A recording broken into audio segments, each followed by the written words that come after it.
Di sebuah pulau yang penuh keajaiban, tempat para dewa dipercaya turun ke bumi, tanah Bali tumbuh subur dan megah. Tapi tahukah kamu bahwa di balik kemegahan alamnya, Bali pernah memiliki seorang pelindung sejati.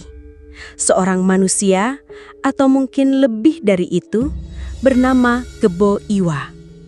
Namanya tak asing bagi masyarakat Bali. Ia bukan raja, ia bukan bangsawan, tapi kekuatannya begitu dahsyat. Tubuhnya besar menjulang, konon bisa mengguncang bumi saat ia berjalan. Tapi jangan salah sangka, Kebo Iwa bukan raksasa pemarah. Ia bukan pembantai. Ia adalah raksasa berhati emas. Setiap pagi, ia akan turun ke sawah bersama para petani, membajak tanah dengan tangan kosong, mencangkul dengan kekuatan yang bisa menumbangkan pohon besar hanya dalam satu hembusan. Saat desa kekurangan air, ia tak marah, tak mengutuk. Ia justru menggali sumur dalam hingga mata air muncul dan membasahi ladang-ladang kering. Masyarakat mencintainya, bukan karena takut, tapi karena kasih, karena kehadirannya membawa kehidupan. Tapi cinta itu tak selalu disambut oleh dunia dengan tangan terbuka. Di seberang pulau, sebuah kekaisaran besar bernama Majapahit sedang menyusun mimpi, menyatukan seluruh Nusantara. Satu demi satu kerajaan jatuh, tapi Bali masih berdiri tegak. Mengapa? Karena satu nama, Kebo Iwa. Pasukan Majapahit telah dikirim berkali-kali, tapi tak ada satupun yang berhasil menembus pertahanan Bali. Bukan karena jumlah, bukan karena senjata, tapi karena Kebo Iwa yang berdiri di depan rakyatnya seperti tembok tak tertembus. Majapahit tahu mereka tidak bisa menang melalui peperangan, maka mereka mulai memakai senjata yang lebih mematikan dari pedang. Tipu daya. Para petinggi Majapahit mengirim utusan, membawa hadiah, kata-kata manis dan janji perdamaian. Mereka membungkuk hormat, lalu berkata, "Wahai Kebo Iwa, mari bersatu. Jadilah saudara kami. Kami ingin membangun, bukan menghancurkan." Dan Kebo Iwa dengan hati bersihnya percaya.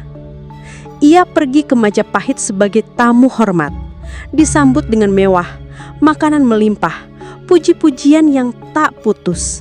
Ia percaya musuh telah menjadi sahabat. Tapi di balik senyum itu telah menunggu pengkhianatan yang tak terbayangkan.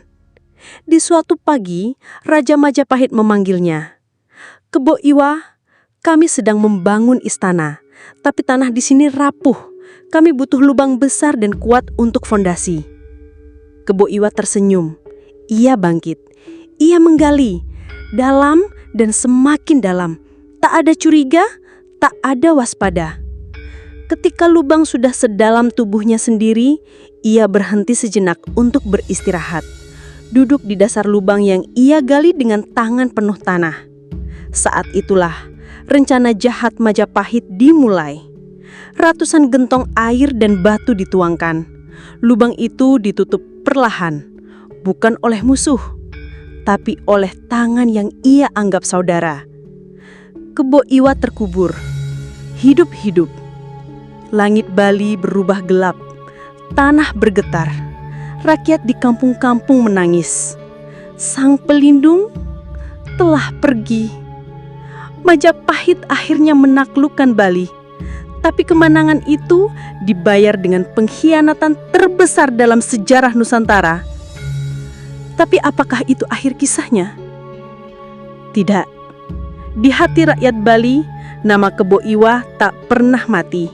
Ia tetap hidup dalam cerita-cerita yang dibisikkan nenek kepada cucunya, dalam ukiran-ukiran di pura, dalam gamelan yang mengalun lirih saat senja.